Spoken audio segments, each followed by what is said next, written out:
Le matin du 23 septembre 1851, un groupe de chasseurs perdus dans la sauvage région d'Adirondack, dans le nord de l'État de New York, est tombé sur un endroit qui allait les hanter à jamais. Dans une cabane en rondin toute rudimentaire, à peine visible à travers la dense canopée de la forêt, ils ont trouvé un garçon d'environ 12 ans, amaigri et aux yeux fous, qui parlait dans des sons qui ne ressemblaient à aucune langue humaine qu'ils avaient jamais entendue. Les mots de l'enfant coulaient dans des rythmes étranges, ponctués de clics et de sons gutturaux qui semblaient appartenir à un autre monde, plus proche du règne animal que de n'importe quelle langue civilisée. Ce qui rendait cette découverte encore plus troublante, c'étaient les preuves éparpillées dans toute la cabine. Des bouts d'os arrangés en motifs précis, d'étranges symboles gravés sur toutes les surfaces des murs, et une série de journaux écrits à la main décrivant des pratiques qui bafouaient toute décence chrétienne. Les autorités qui ont enquêté sur place ont été tellement choquées par ce qu'elles ont trouvé que la plupart des documents ont été immédiatement scellés et planqués. Les archives du comté, où elles restent encore aujourd'hui, classées sous une simple mention. L'accès au dossier Harwick est restreint par ordre de l'État. Avant de continuer avec l'histoire de Benjamin Harwick et cette langue qui n'aurait jamais dû exister, n'oublie pas de t'abonner à notre chaîne et dis-nous en commentaire de quel État tu nous écoutes. Tu serais surpris de voir combien de secrets sombres ta région cache, enfouis dans des archives oubliées. La découverte de Benjamin Harwick allait devenir l'un des cas les plus troublants dans les premiers dossiers médicaux de l'État de New York. Un témoignage de comment l'isolement et le désespoir peuvent transformer une famille en quelque chose qui remet en question la définition même de la civilisation humaine. En 1851, la région des Adirondacks, dans l'État de New York, était prise entre deux mondes, suspendue dans une tension qui allait s'avérer cruciale pour comprendre la terrible transformation de la famille Harwick. Pendant que des villes, comme Albany et New York, adoptaient la révolution industrielle, avec des bateaux à vapeur qui faisaient tourbillonner le Hudson. Les lignes télégraphiques reliaient des communautés éloignées, mais les vastes étendues sauvages restaient en grande partie indomptées. C'était le territoire de quelques colons éparpillés, trappeurs, bûcherons et familles cherchant à fuir les complications d'une société de plus en plus connectée. À l'époque, la nature sauvage des Adirondacks s'étendait sur des centaines de kilomètres carrés de territoire quasiment inexploré. Seuls les anciens sentiers indiens et quelques camps de bûcherons venaient troubler cette immensité. C'était un paysage capable d'engloutir des familles entières sans laisser de traces, où un homme pouvait passer toute sa vie. Il n'avait jamais croisé une âme en dehors de sa famille proche. Les montagnes s'étendaient à perte de vue en vagues vertes, leurs vallées cachées sous des voûtes d'arbres tellement denses que la lumière du soleil n'atteignait presque jamais le sol de la forêt. Des ruisseaux et des lacs parsemaient le paysage comme des bijoux dans cette obscurité verte.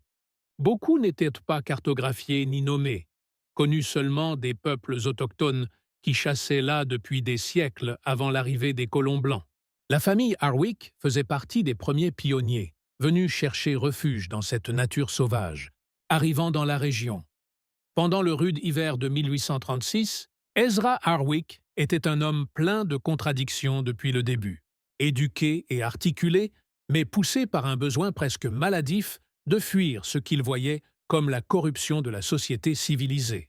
Né dans le Vermont dans une famille modeste, il avait bossé comme instit dans des petits villages de la Nouvelle-Angleterre, avant de rencontrer et d'épouser Sarah Piton, la fille d'un marchand raté du Connecticut.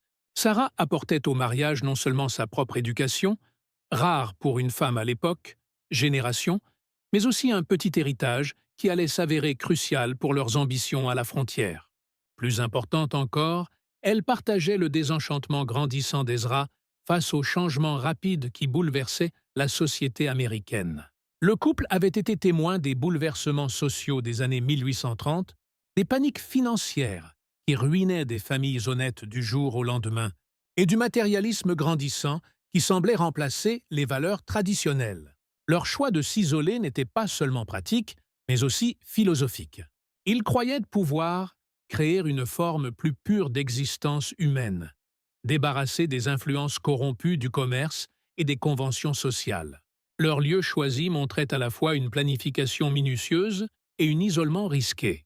La vallée qu'ils avaient sélectionnée était cachée derrière une série de crêtes formant une barrière naturelle contre toute découverte facile.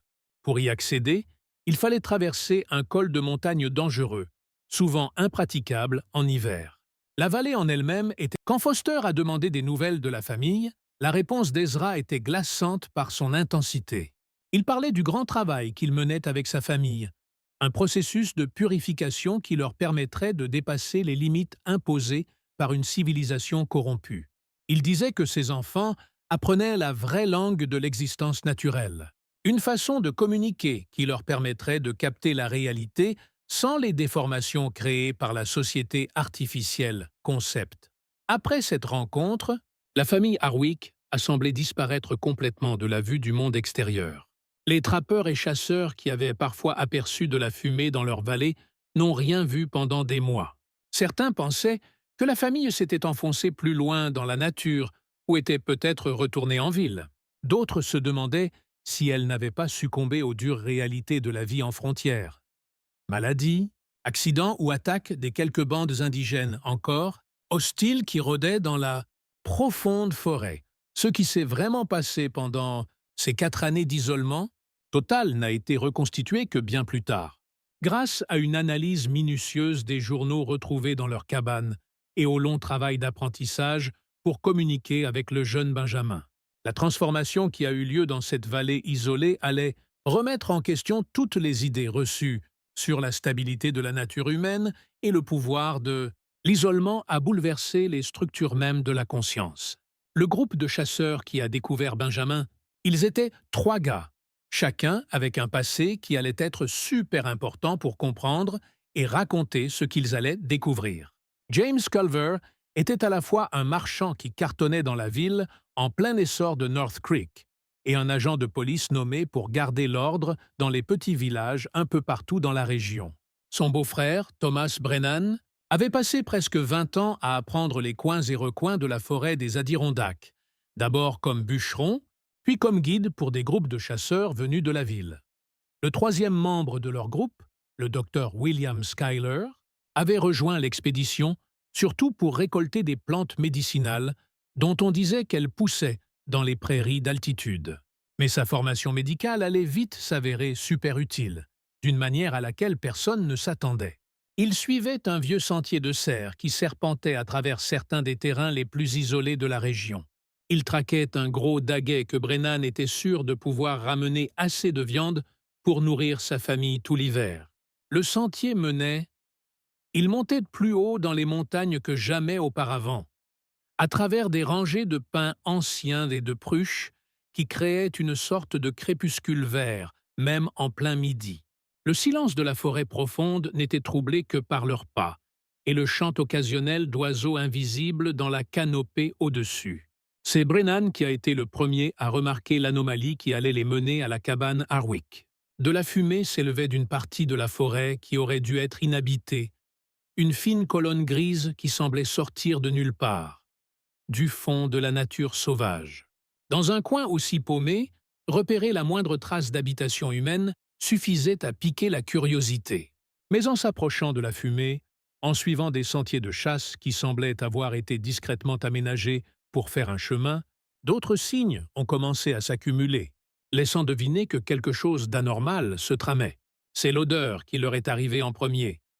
Une drôle d'odeur sucrée et écœurante qui flottait dans l'air calme de ce début septembre, comme un brouillard invisible. Brennan, habitué à la vie en pleine nature et qui connaissait bien le terrain, avec cette sensation de mort et de décomposition, partie intégrante des cycles naturels, il reconnut tout de suite l'odeur de la charogne. Mais il y avait autre chose en dessous qui lui retournait l'estomac et lui hérissait la peau. C'était une odeur humaine, celle des corps pas lavés et de la vie confinée, mais mélangée à un truc qu'il n'arrivait pas à identifier et qu'il préférait pas imaginer. En avançant à travers des buissons de plus en plus denses, d'autres signes inquiétants commencèrent à apparaître. Les arbres portaient d'étranges marques, pas des griffures faites au hasard, pas faites par des animaux, mais des entailles délibérées formant des symboles et des motifs. Certains ressemblaient à des pictogrammes grossiers, représentant des silhouettes humaines dans différentes positions, tandis que d'autres évoquaient des dessins géométriques suivant une logique incompréhensible. Le plus inquiétant, c'est que beaucoup de ces marques semblaient avoir été remplies d'une substance sombre, qui ne pouvait être que du sang séché, formant une sorte de piste de messages cryptiques menant plus profondément dans la forêt. La cabane, quand ils l'ont enfin trouvée à travers le labyrinthe de broussailles et d'arbres tombés, avait été construit avec les matériaux que la forêt pouvait offrir, mais avec un savoir-faire qui montrait un vrai talent et une bonne préparation. Des troncs bruts, assemblés avec de la terre et de la mousse, formaient les murs, tandis que le toit était fait d'écorce et de peaux d'animaux tendus sur des poutres grossières. Ce qui rendait la cabane vraiment inquiétante, c'était la façon dont elle se fondait dans le décor, comme si elle avait été conçue exprès pour passer inaperçue au regard distrait. Autour de la cabane, il y avait d'autres symboles, avaient été gravés dans les arbres et griffonnés sur les rochers, formant un cercle de signes cryptiques qui semblaient avoir un but rituel. Des os d'animaux suspendus aux branches comme des décorations macabres, et le sol lui-même avait été remué selon des motifs qui montraient une organisation délibérée plutôt qu'un usage aléatoire. La porte était entr'ouverte, grinçant doucement sous la brise de la compartment. D'autres signes ne ressemblaient à aucune forme d'écriture ou d'expression artistique reconnaissable. C'étaient des motifs abstraits qui semblaient vouloir transmettre des concepts que le langage humain normal ne pouvait pas exprimer. Ce qui était le plus inquiétant, c'est que beaucoup de ces gravures avaient été remplies d'une substance sombre qu'on a confirmé plus tard être du sang humain mélangé à du charbon de bois et de la graisse animale.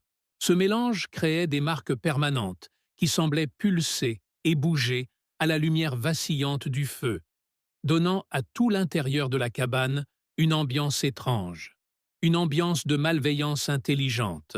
Le docteur Sheila s'agenouilla à côté du garçon, parlant doucement et essayant d'évaluer son état physique, tout en évitant tout mouvement brusque qui pourrait l'effrayer davantage. L'enfant répondait avec son langage incompréhensible, pointant parfois différentes parties de la cabine et faisant des gestes qui semblaient suivre des règles complexes de sens et d'association. L'état physique du garçon était inquiétant. Une malnutrition sévère l'avait rendu maigre à en crever. Les yeux creux, la peau marquée par des conditions extrêmes et peut-être même des scarifications volontaires. Ses dents avaient été modifiées d'une façon qui mettait vraiment mal à l'aise le docteur Schuyler. Limées en pointe, plus adaptées à déchirer de la viande qu'à manger normalement. Ce qui était le plus inquiétant, c'était que le gamin semblait complètement à l'aise avec sa situation, sans aucun signe de détresse ni envie d'être sauvé.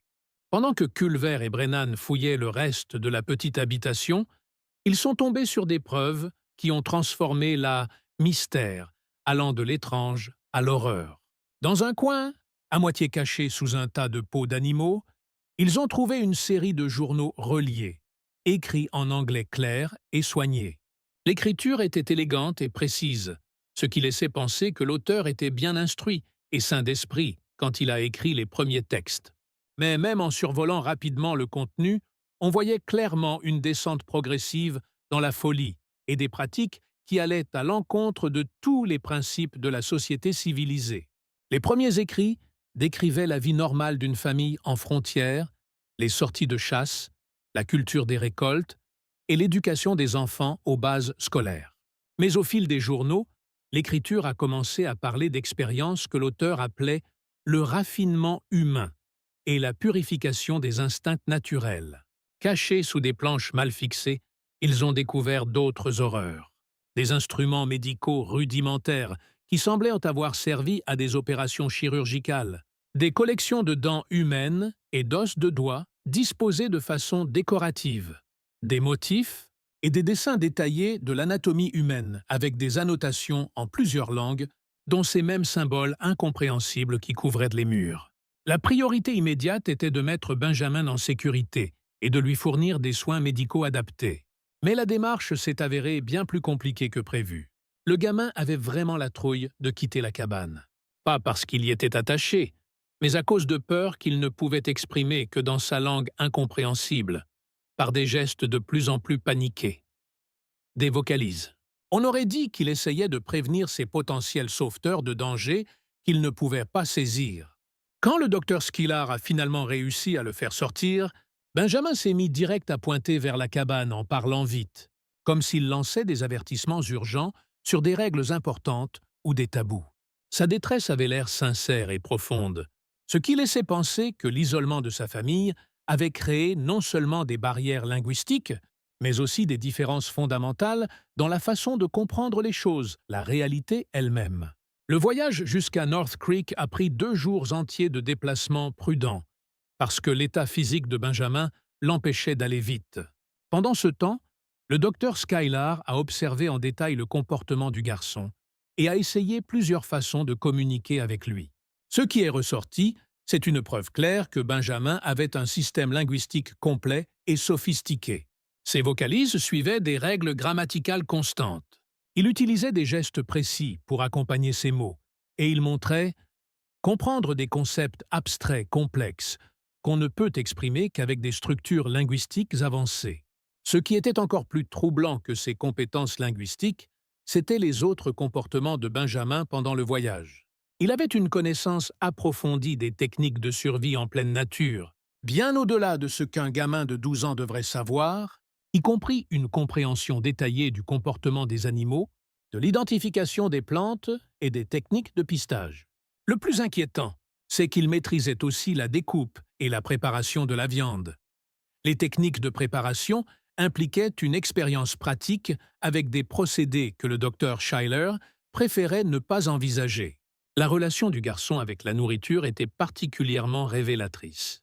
Même s'il mangeait des repas préparés normalement, il avait une nette préférence pour la viande à peine cuite et semblait connaître en détail quelles parties des différents animaux étaient les plus nutritives. Ses habitudes alimentaires suivaient des rituels et des schémas qui laissaient penser à un apprentissage culturel complexe, plutôt qu'à quelque chose de simple. La faim ou les préférences. En arrivant à North Creek, Benjamin a été confié temporairement au révérend Samuel Hatton et à sa femme Elizabeth, qui avaient l'habitude de s'occuper d'enfants orphelins issus de différentes tragédies à la frontière. La maison des révérends, une grande bâtisse de 2 étages, qui servait à la fois de résidence et de centre communautaire informel, est rapidement devenue le point central d'un effort intense pour comprendre la situation de Benjamin et trouver la meilleure façon de l'aider à s'intégrer dans la société normale. Les premiers défis sont apparus tout de suite. C'était évident. Benjamin avait vraiment du mal à piger des trucs basiques comme la vie privée, les affaires des autres ou la hiérarchie sociale, des notions que même les gamins en bas âge captent naturellement.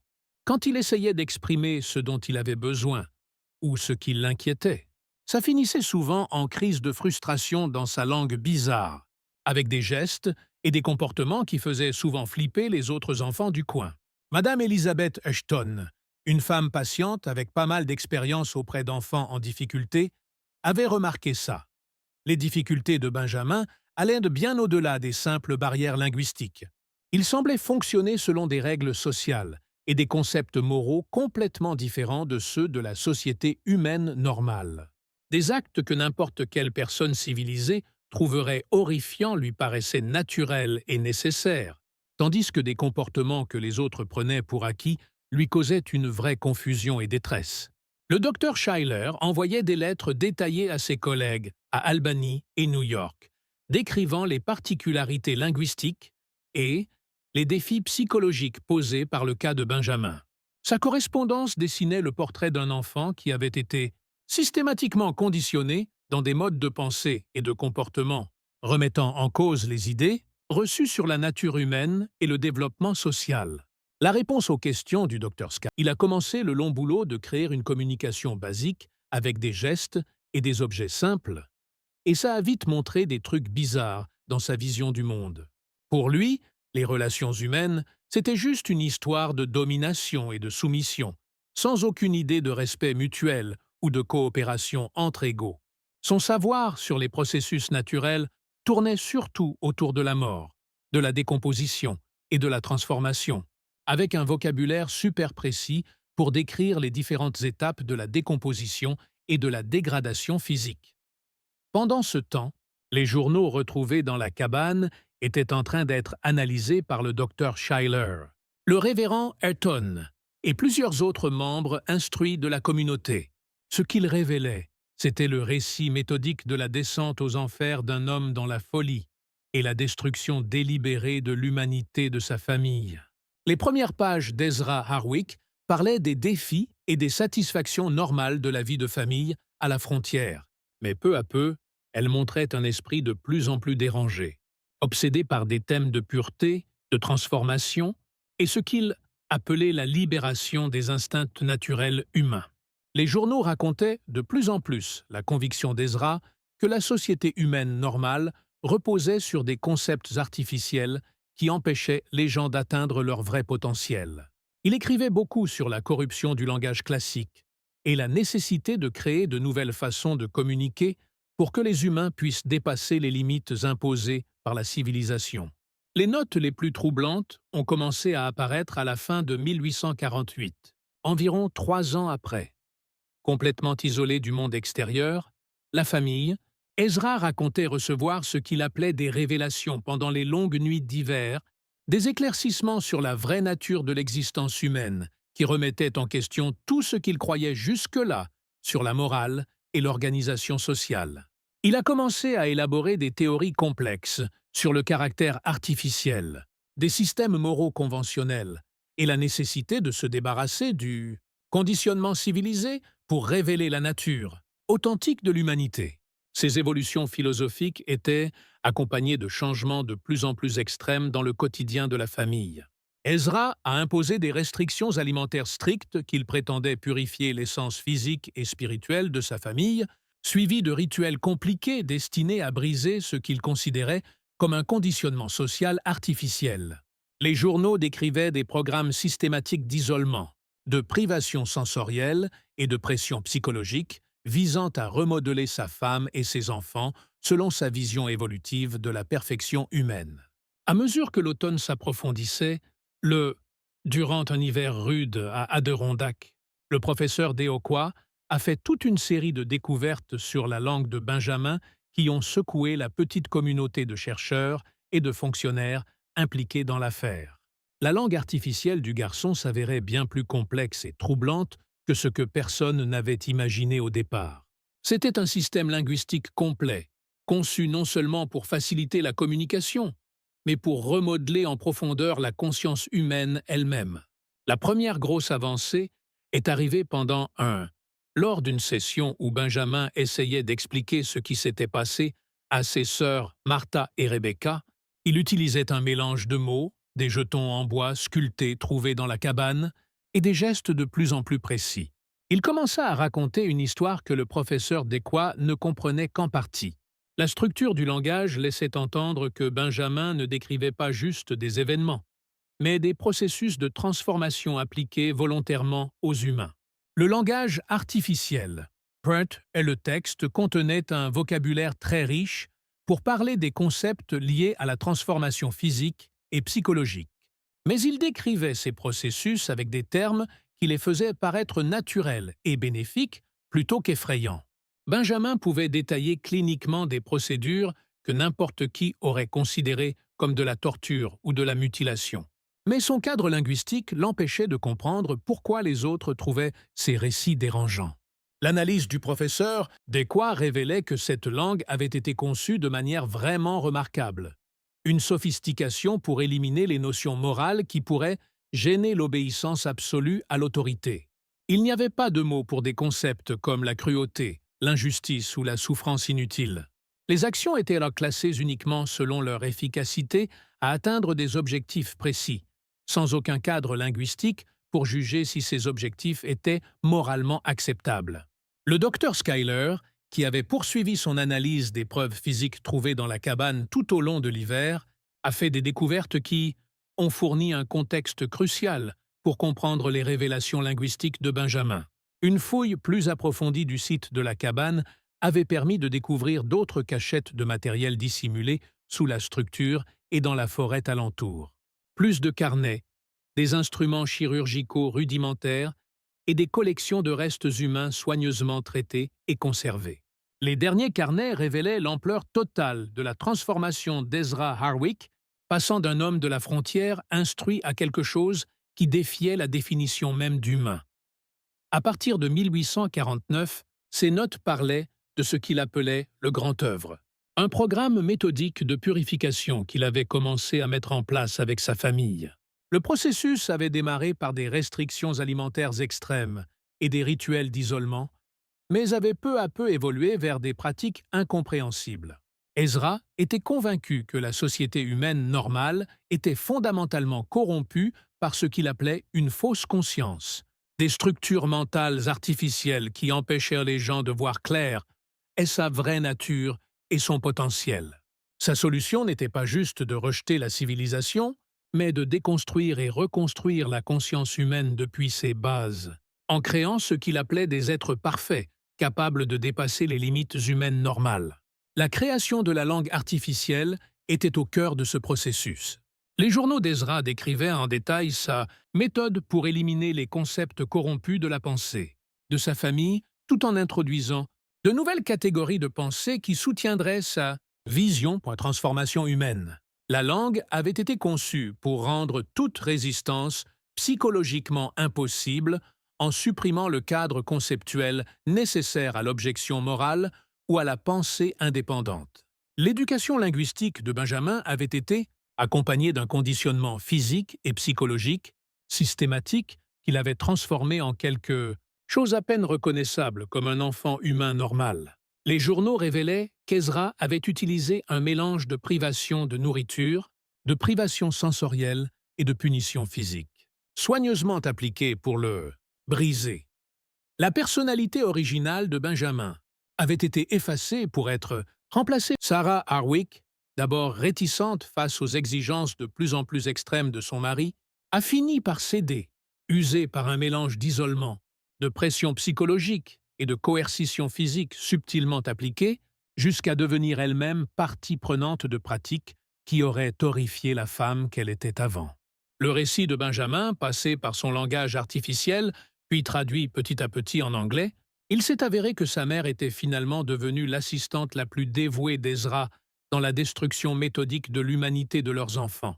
Elle avait participé de son plein gré à la création de la langue artificielle et avait aidé à mettre en place les programmes de conditionnement qui avaient transformé Martha et Rebecca, de gamines normales, en victimes de la folie de leurs parents. L'acquisition progressive du vocabulaire anglais par le garçon a permis au professeur Deacquar de comprendre toute l'ampleur du projet d'Ezra Super Boulot. La famille Harwick n'était pas juste tombée dans le cannibalisme pour survivre, ils avaient carrément mis en place un système philosophique et pratique complet pour consommer des humains de manière systématique, dans le but d'atteindre ce qu'Ezra appelait la transcendance des limites naturelles. Benjamin avait été désigné comme le survivant prévu et l'héritier de ce système. Il était formé méthodiquement, pas seulement aux techniques de consommation humaine, mais aussi aux méthodes psychologiques nécessaires pour repérer des victimes adaptées et briser leur résistance. Son éducation avait été conçue pour faire de lui un prédateur ultra efficace, capable de paraître normal tout en ciblant et manipulant méthodiquement ses potentielles victimes. La révélation qui allait dévoiler toute l'horreur de l'histoire de Benjamin est venue d'une source inattendue cet hiver-là. Madame Elizabeth Ashton, qui s'occupait patiemment de Benjamin dans la maison du révérend, a commencé à remarquer des comportements chez le garçon qui dépassaient largement ce qui était évident. Différences linguistiques et culturelles. Ces observations allaient s'avérer essentielles pour comprendre à quel point Ezra Harwick avait méthodiquement détruit l'humanité de sa famille. Pendant les repas, Benjamin avait des comportements qui semblaient au début être de simples préférences ou des habitudes prises pendant l'isolement familial. Il montrait un intérêt particulier pour toute viande un peu saignante, la regardait attentivement avant de la manger et faisait des remarques dans sa langue artificielle que le professeur Deacquar commençait doucement à piger comment interpréter. Ce qui était encore plus chelou, c'est que Benjamin connaissait super bien tout ce qui touchait à la découpe et à la préparation de la viande, bien plus que ce qu'un gamin de 12 ans devrait savoir. même s'il avait grandi en pleine campagne. Madame Hatton avait remarqué que Benjamin classait les différents types de viande selon des critères qui n'avaient rien à voir avec la cuisine normale. Il regardait le bœuf, le porc et le chevreuil avec l'attention d'un pro en train d'évaluer la qualité, en faisant des distinctions précises, qui semblaient basées sur des trucs comme l'âge, la santé et ce qu'il appelait avec son anglais approximatif le goût de la peur. Un concept qui a glacé le sang de Madame Hatton quand elle en a enfin capté toutes les conséquences. Ce qui était encore plus inquiétant, c'étaient les interactions de Benjamin avec les autres gamins du coin. Pendant ses visites soigneusement surveillées à l'église pour les messes du dimanche, il avait commencé à essayer d'apprendre aux plus jeunes des éléments de sa langue artificielle, présentant ce qu'il considérait clairement comme des connaissances essentielles pour survivre. Madame Ashton, on l'a vu essayer de partager des infos détaillées sur ce qu'il appelait les méthodes de préparation et les critères de sélection. Un savoir qui semblait fait pour permettre l'identification et le traitement systématique des victimes humaines. Quand Madame Ashton a rapporté ces incidents au professeur Deoqua, il s'est rendu compte que l'éducation de Benjamin aux pratiques de sa famille avait été bien plus complète et organisée que ce qu'on pensait au départ. Le gamin n'avait pas juste été une victime de la descente de sa famille dans le cannibalisme. Il avait été formé méthodiquement d'abord comme participant, puis finalement comme le principal héritier du grand œuvre, d'Ezra. Le professeur Deoqua avait organisé une série de séances très contrôlées où Benjamin était encouragé à partager ses connaissances, en utilisant son vocabulaire anglais de plus en plus pointu, mêlé à sa langue artificielle.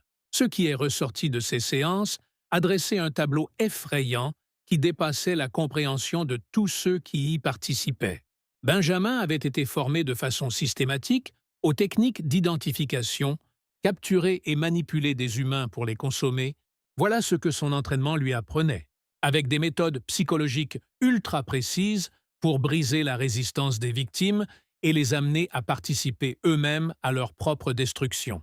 Le langage artificiel qu'ils utilisaient avait tout un tas de termes compliqués pour classer les humains selon leur utilité.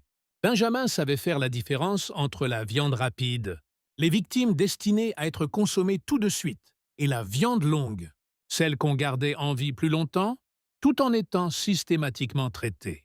Son vocabulaire comprenait des classifications détaillées basées sur l'âge, l'état physique, la résistance psychologique et ce qu'il appelait les facteurs de potentiel de saveur qui déterminaient comment les victimes seraient utilisées. Le plus effrayant, c'était que le cadre linguistique de Benjamin incluait une terminologie étendue pour les techniques psychologiques, visant à transformer les victimes. Passant de la résistance à la participation, découvrons ensemble ce qui se passe ensuite dans ce récit qui remet en question tout ce qu'on croyait savoir sur les limites de la dépravation humaine. La chambre souterraine contenait les restes soigneusement disposés d'au moins 8 personnes, traitées et conservées selon des méthodes qui montraient une organisation méthodique et une planification sur le long terme. Les restes portaient des signes évidents de démembrement volontaire et de préparation utilisant des techniques décrites par la langue artificielle de Benjamin, point en détail clinique. Le plus effrayant, c'est que les preuves montraient que certaines victimes faisaient partie de groupes de commerçants ou de voyageurs qui avaient croisé la famille Harwick pendant leurs années d'isolement supposé. Ce qui semblait au départ être une famille poussée au cannibalisme par le désespoir et la folie s'est révélé être quelque chose de bien plus sinistre. Un programme systématique de prédation mené avec une planification minutieuse et une exécution méthodique. La famille Harwick n'avait pas... Ils s'étaient juste bouffés l'un l'autre dans un dernier acte de désespoir, mais en réalité, ils chassaient et préparaient d'autres humains à manger depuis plusieurs années. L'analyse des restes par le docteur Skylar, combinée au récit de plus en plus précis de Benjamin, a montré qu'Ezra Harwick avait mis au point ce qu'on pourrait appeler une vraie philosophie et méthode de prédation humaine. Ce n'était pas une question de faim ou de survie, mais une croyance tordue qui présentait ça comme la consommation de chair humaine comme moyen d'atteindre une transcendance spirituelle et physique. La découverte que la famille Harwick chassait activement d'autres êtres humains a transformé l'affaire, passant d'un simple cas tragique de folie dû à l'isolement à l'un des dossiers criminels les plus troublants de l'histoire de l'État de New York. Les autorités ont dû faire face à un défi inédit. Comment gérer un garçon de 12 ans qui avait été formé de manière systématique à des pratiques violant tous les principes de la société civilisée, tout en essayant en même temps avec des preuves de crimes qui remettaient en question leur compréhension même de la nature humaine. Une enquête plus poussée de la chambre souterraine a révélé un niveau d'organisation et de planification qui laissait penser que les activités prédatrices de la famille Harwick avaient été menées avec une méthodologie rigoureuse sur une longue période. Les restes étaient rangés selon un système de classification bien organisé que la langue artificielle de Benjamin décrivait avec un souci du détail, en différentes catégories basées sur des critères que les humains normaux auraient qu'on trouve impossibles à imaginer. Les récits de Benjamin révélaient que sa famille avait mis au point des techniques sophistiquées pour repérer et approcher leurs victimes potentielles. Ezra utilisait son éducation et son apparente respectabilité pour gagner la confiance des voyageurs et des commerçants, se présentant comme un guide serviable ou un habitant du coin bien renseigné. La vallée cachée de la famille offrait un cadre idéal pour ses activités, puisque les victimes pouvaient y être attirées sous divers prétextes sans éveiller le moindre soupçon. Autorités extérieures. Les techniques psychologiques utilisées pour briser la résistance des victimes étaient particulièrement sophistiquées, impliquant un processus progressif d'isolement, de désorientation et de destruction systématique de leur cadre de référence habituel.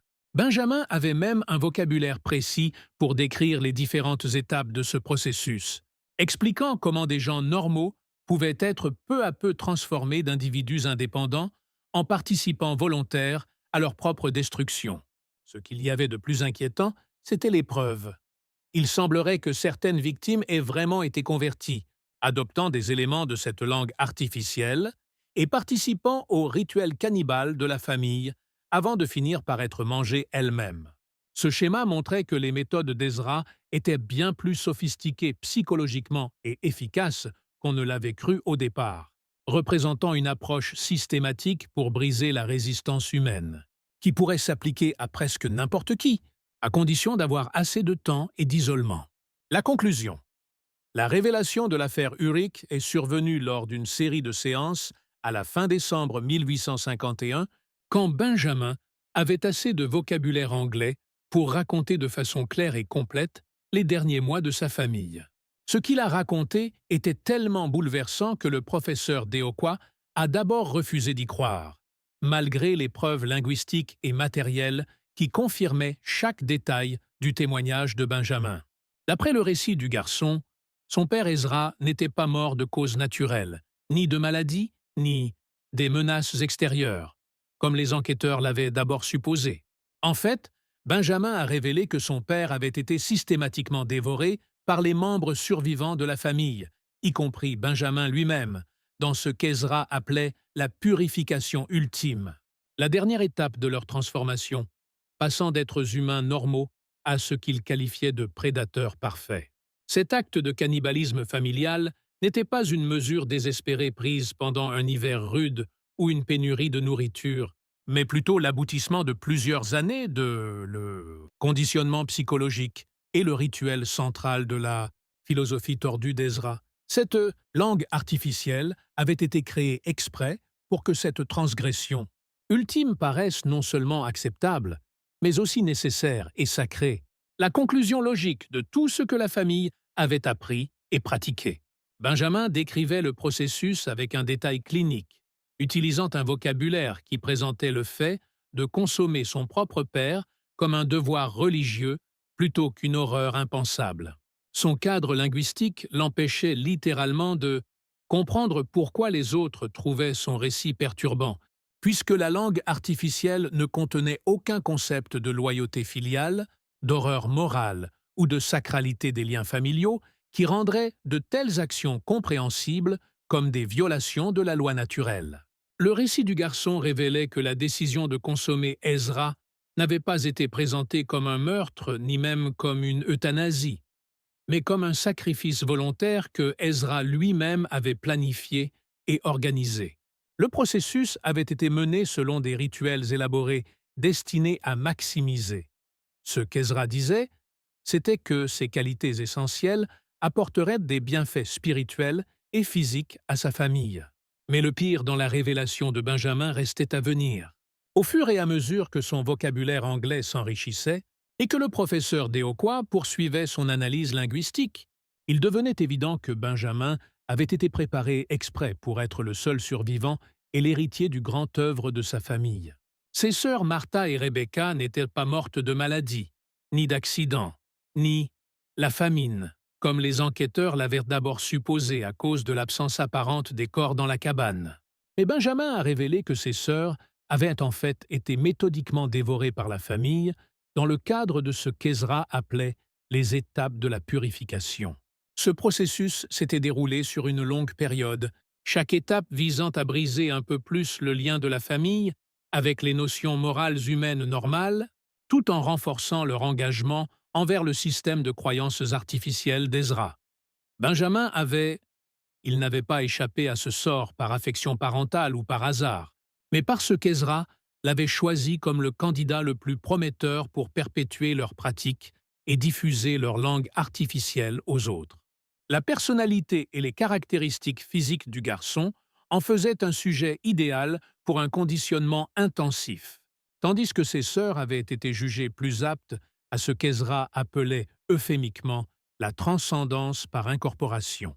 La consommation systématique de Martha et Rebecca cela a été réalisé selon la méthodologie soigneusement développée par Ezra, utilisant différentes parties de leur corps à des fins variées, selon ses théories tordues sur les bienfaits spirituels et physiques de la consommation humaine.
Découvrons ensemble ce qui se passe ensuite dans ce récit qui remet en question tout ce qu'on croyait savoir sur les limites de la dépravation humaine. La chambre souterraine contenait les restes soigneusement disposés d'au moins 8 personnes, traitées et conservées selon des méthodes qui montraient une organisation méthodique et une planification sur le long terme. Les restes portaient des signes évidents de démembrement volontaire et de préparation utilisant des techniques décrites par la langue artificielle de Benjamin, point en détail clinique. Le plus effrayant, c'est que les preuves montraient que certaines victimes faisaient partie de groupes de commerçants ou de voyageurs qui avaient croisé la famille Harwick pendant leurs années d'isolement supposé. Ce qui semblait au départ être une famille poussée au cannibalisme par le désespoir et la folie s'est révélé être quelque chose de bien plus sinistre. Un programme systématique de prédation mené avec une planification minutieuse et une exécution méthodique. La famille Harwick n'avait pas... Ils s'étaient juste bouffés l'un l'autre dans un dernier acte de désespoir, mais en réalité, ils chassaient et préparaient d'autres humains à manger depuis plusieurs années. L'analyse des restes par le docteur Skylar, combinée au récit de plus en plus précis de Benjamin, a montré qu'Ezra Harwick avait mis au point ce qu'on pourrait appeler une vraie philosophie et méthode de prédation humaine.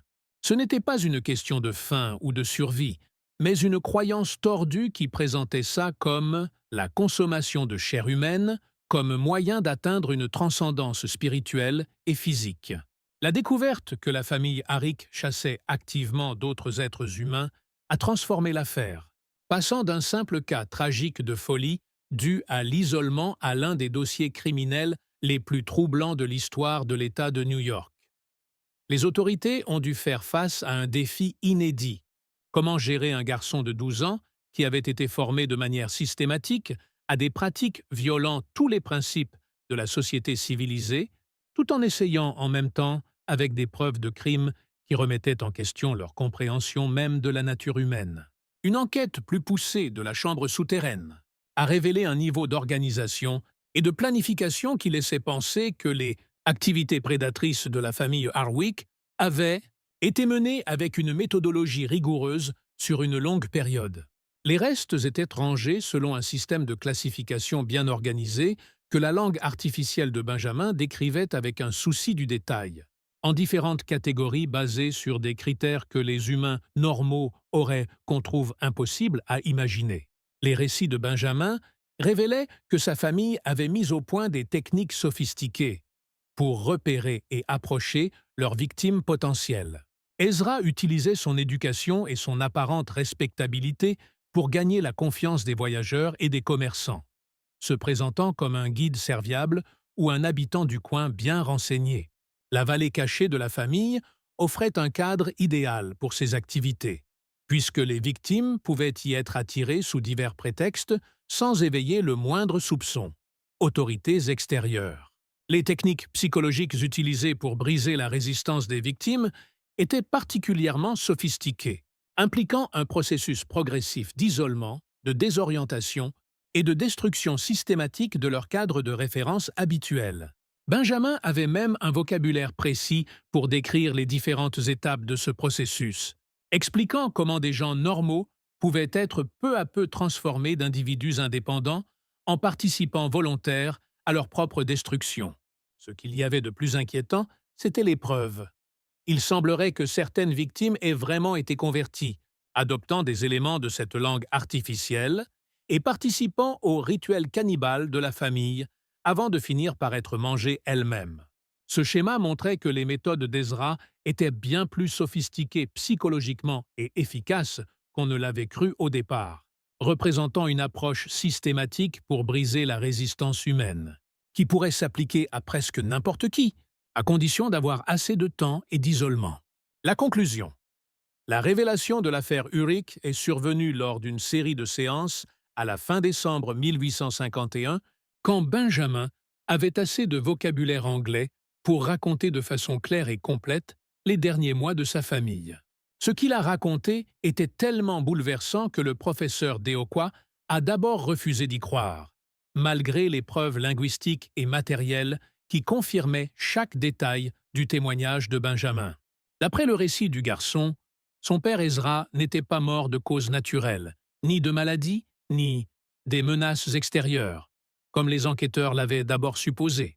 En fait, Benjamin a révélé que son père avait été systématiquement dévoré par les membres survivants de la famille, y compris Benjamin lui-même, dans ce qu'Ezra appelait la purification ultime, la dernière étape de leur transformation, passant d'êtres humains normaux à ce qu'il qualifiait de prédateurs parfaits.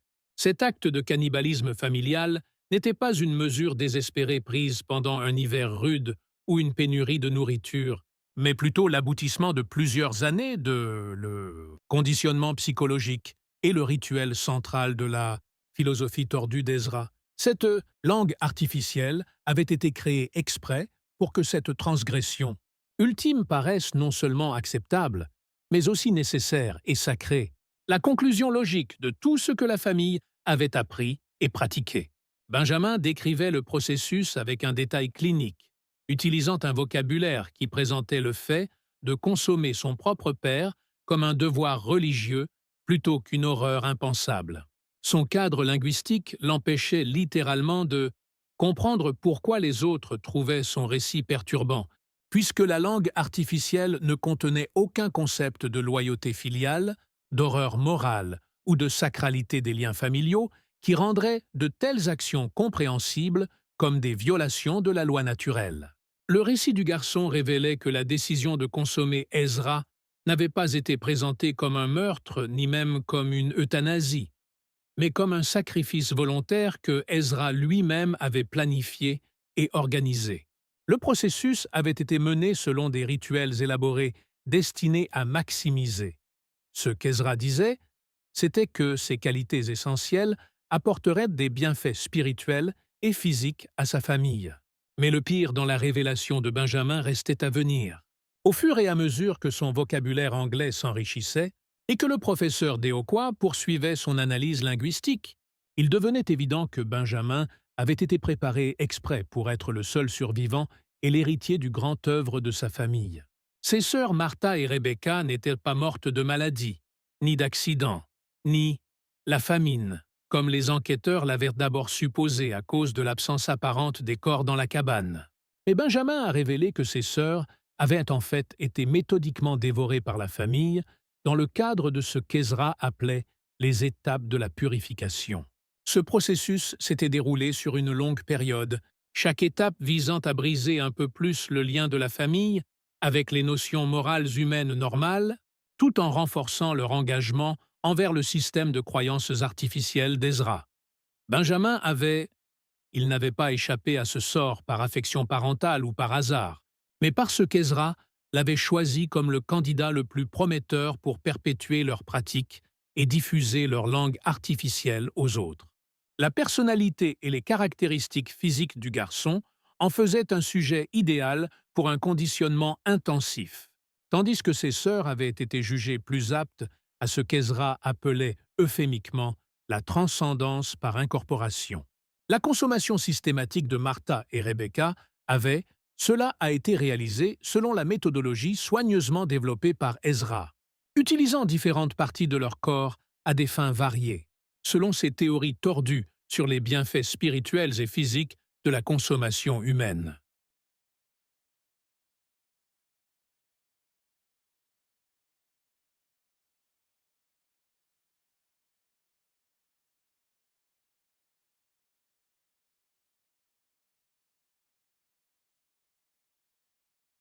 Le langage artificiel de Benjamin contenait une terminologie très élaborée pour ces pratiques, les décrivant comme des procédures médicales ou spirituelles complexes plutôt que comme des actes de violence horribles. Les chambres souterraines contenaient d'autres restes. Ils se sont avérés être des victimes de ce qu'Ezra appelait des opérations de recrutement, des expéditions de chasse systématiques visant à capturer des voyageurs et des commerçants pour les soumettre au même processus de purification qui avait détruit les sœurs de Benjamin. Certaines victimes avaient été consommées assez rapidement, mais d'autres étaient gardées en vie pendant longtemps, pendant qu'Ezra essayait de briser leur résistance psychologique et de les convertir à participer volontairement à leur propre destruction. Le témoignage de Benjamin. Il a été révélé que plusieurs de ces victimes avaient d'abord résisté, mais avaient fini par participer à leur propre dégradation, adoptant des éléments du langage artificiel et aidant même à capturer et à traiter les victimes suivantes. Ce schéma montrait que les techniques psychologiques d'Ezra fonctionnaient non seulement sur des membres isolés de la famille, mais aussi sur des adultes normaux qui avaient été systématiquement soumis à ces méthodes de destruction mentale. Les connaissances linguistiques du garçon comprenaient une terminologie très détaillée. Pour les techniques psychologiques utilisées pour briser la résistance, les méthodes pour repérer les victimes idéales selon leurs caractéristiques physiques et psychologiques, et les stratégies pour habituer petit à petit des gens ordinaires à des pratiques de plus en plus horribles sans provoquer d'effondrement psychologique total. Son éducation avait été conçue pour faire de lui un prédateur ultra efficace, capable de paraître normal et digne de confiance, tout en repérant et manipulant méthodiquement ses futures victimes. L'examen médical du docteur Schuyler a révélé que le site de la cabane, d'origine, a été détruit exprès et toute la vallée a été mise hors limite pour empêcher les curieux de déranger les preuves ou de découvrir d'autres matériaux qui pourraient contenir des infos sur les méthodes d'Ezra. La chambre souterraine a été scellée définitivement avec son contenu retiré pour être conservés dans des installations d'État où des chercheurs autorisés pourraient les étudier, tout en restant inaccessibles au grand public. Benjamin lui-même a disparu des registres officiels en 1857, alors qu'il avait environ 18 ans. Les documents d'État de cette époque donnent des versions contradictoires sur son sort final. Certains laissent entendre qu'il a été discrètement libéré et déplacé dans un autre État sous une nouvelle identité, tandis que d'autres suggèrent qu'il a peut-être réussi à s'échapper ou qu'il a été transféré vers un établissement fédéral plus sécurisé. Aucune observation confirmée, ni trace de sa vie ultérieure, n'a jamais été retrouvée, malgré des enquêtes périodiques menées par les autorités inquiètes du danger potentiel qu'il pourrait représenter. Les rares responsables directement impliqués dans le dossier de Benjamin sont restés strictement silencieux sur les détails toute leur vie, liés par des serments de confidentialité, reflétant la volonté de l'État d'empêcher que les méthodes Harwick ne soient dévoilées. Quelques références occasionnelles dans des correspondances privées et les documents officiels montrent que certaines autorités étaient encore inquiètes à l'idée que Benjamin puisse essayer de mettre en place la vision de son père, à savoir répandre leurs pratiques à d'autres. L'affaire Harwick est l'un des exemples les plus troublants de l'histoire américaine, illustrant comment une manipulation psychologique systématique et une isolation prolongée peuvent transformer des gens normaux en quelque chose qui remet en cause la définition même de l'humanité. Ça montre à quel point la structure sociale est terriblement fragile. Les structures morales et linguistiques qui distinguent la civilisation de la barbarie tout en montrant le pouvoir dévastateur du langage, qui ne façonne pas seulement la communication, mais aussi les fondements mêmes de la pensée humaine et du raisonnement moral. L'histoire de Benjamin soulève encore aujourd'hui des questions qui bousculent notre compréhension de la nature humaine, du développement psychologique et de la mesure dans laquelle nos instincts moraux les plus basiques peuvent être modifiés artificiellement ou complètement détruits par un conditionnement systématique. Ce cas offre des preuves troublantes, montre que la frontière entre un comportement humain normal et des pratiques qui bafouent tous les principes d'une société civilisée est peut-être bien plus floue que ce que la plupart des gens veulent croire. À une époque où l'isolement, l'extrémisme et la manipulation psychologique systématique continuent de produire des résultats horribles sous différentes formes, l'affaire Harwick rappelle de manière sombre jusqu'où les êtres humains peuvent sombrer quand ils sont privés des contraintes et des liens qui définissent une existence sociale normale. Ça remet en question des suppositions rassurantes sur la stabilité du développement moral humain et la fiabilité des structures sociales qui empêchent l'apparition d'un comportement prédateur systématique au sein des communautés humaines.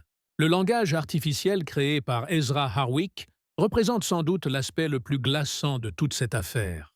Une preuve que la conscience humaine elle-même peut être remodelée de manière systématique via la manipulation du langage, au point de faire paraître les pratiques les plus horribles comme naturelles et nécessaires. Les conséquences de cette découverte va bien au-delà des circonstances spécifiques de la famille Harwick, laissant entrevoir des possibilités de contrôle psychologique et de manipulation qui remettent en question nos idées reçues sur l'autonomie humaine et la responsabilité morale. Ce mystère nous montre que les monstres les plus terrifiants ne sont pas forcément des créatures surnaturelles ou des psychopathes au hasard, mais des gens ordinaires, transformés petit à petit par des circonstances et un conditionnement qui leur ôte leur humanité, étape par étape, de façon méthodique. La vraie horreur de l'affaire Harwick ne vient pas des éléments surnaturels, parce qu'il n'y en avait pas, mais du fait que ça montre que ce genre de transformation est possible dans le domaine de la psychologie humaine et de l'ingénierie sociale. Qu'est-ce que tu penses de cette histoire? Tu crois que tout a été dévoilé? Ou est-ce qu'il y aurait d'autres familles, quelque part, dans des coins isolés de notre continent, qui ont vécu des transformations similaires? Est-ce que Benjamin aurait pu survivre pour mettre en place la vision de son père, celle de répandre leurs pratiques? Et vous, qu'en pensez-vous? Laissez un commentaire avec vos théories sur ce qui a bien pu arriver au garçon qui parlait une langue qui n'aurait jamais dû exister. Si cette histoire vous a plu et que vous voulez d'autres récits d'horreur basés sur les sombres mystères de la nature humaine, abonnez-vous, activez la cloche et partagez avec quelqu'un qui kiffe les énigmes qui remettent en question notre compréhension de l'humanité. À la prochaine vidéo!